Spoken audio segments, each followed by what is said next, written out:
All right, let's try another example here. Another one where we have a piecewise function. Now, here's the deal. Obviously, we are looking at the value of 0 here, but there are some areas like whenever we are doing something left of 0, right of 0, and at 0, we definitely want to investigate 0. We want to see what's happening when there's an x value of 0.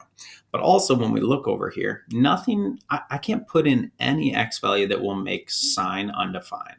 Sine is a continuous graph. We know that. So is the constant function 3. That's just a horizontal line.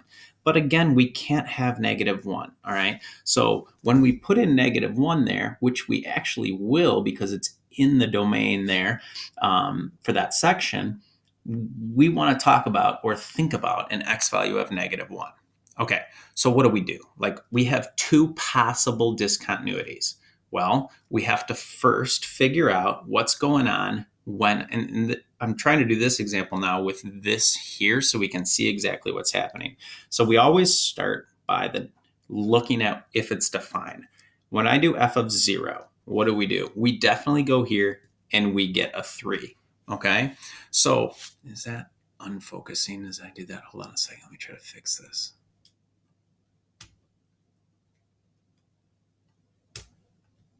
There, hopefully that's a little bit more clear. I hope it is. Okay, so the value of the function is 3. Now, last time we looked at the limit as x approaches 0. Well, here's the kicker. There's two different things happening from the left and from the right. So we have to actually investigate those separately.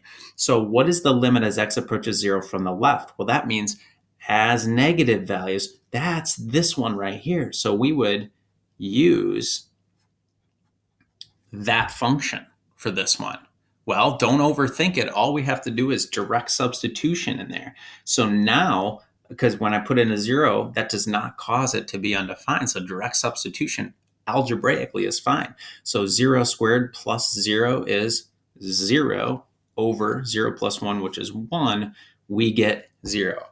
Now note, I don't have to put the limit notation here because I substituted in. Remember, as soon as you substitute, you can lose that limit notation.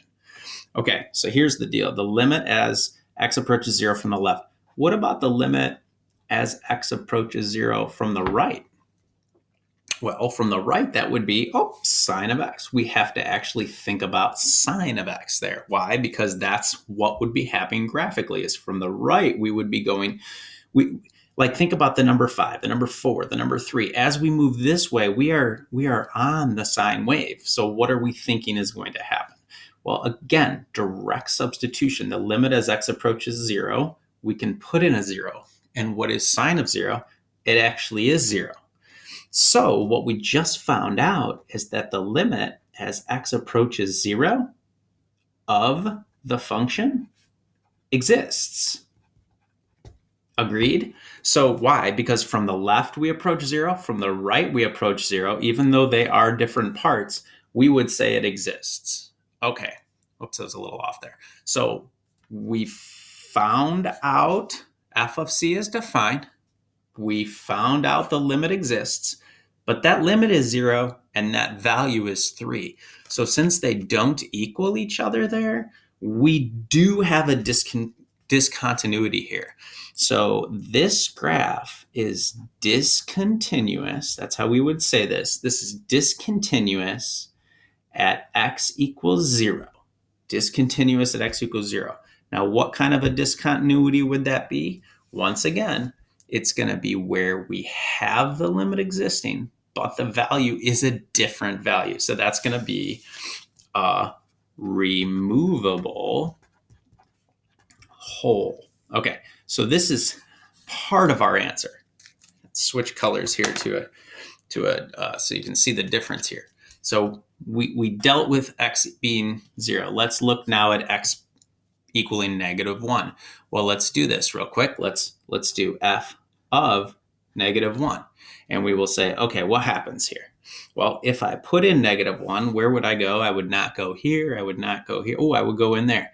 So when I just find, I'm not doing a limit right now. I'm just finding out what that would be. You can see that it would be -1 squared plus -1 all over -1 plus 1, right? Well, what is this? This is undefined, right? Would you agree? F of -1 is not defined. So because the denominator is 0. So we are going to have continuity if it's defined. So right now we have just proven that there's definitely discontinuity there, right? So what happens as we approach -1 from the left and from the right? Well, here's the deal.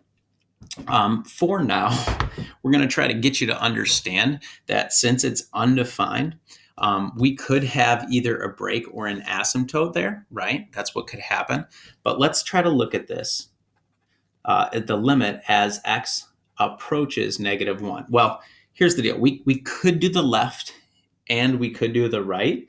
But the idea is that we're going to be able to use our algebra once again to get us through this process. So when we're looking at -1, we would definitely be in this section of the graph. None of this other stuff matters. So we would have x squared plus x all over x plus 1. And then we can't do direct substitution because that would be like if we were evaluating it wouldn't work out. But we can have the limit as x approaches -1 of x times x plus 1 all over x plus 1. And again, these are going to cancel off. And then when we direct substitute that -1 in algebraically, we get a limit existing at -1. So if the limit exists, but we have no value there, okay, what would that mean? Well, if the limit actually exists, then we would have, where is it? Once again, a removable hull. Okay, so this is going to be discontinuous at x equals -1, and once again, a removable hull. Okay, so you're thinking, okay, and these are the two right here. Like I want you to see these are the two parts of your answer here. This is how you answer the question, and this is all of the work that supports that answer. Okay, like I told you, it can be a little intense here, but we're trying to get you to understand how to describe this, and it's more of a proof format. You got to show your work. And you could be thinking at this time that it's always going to be removable hulls, but hang on for example 3.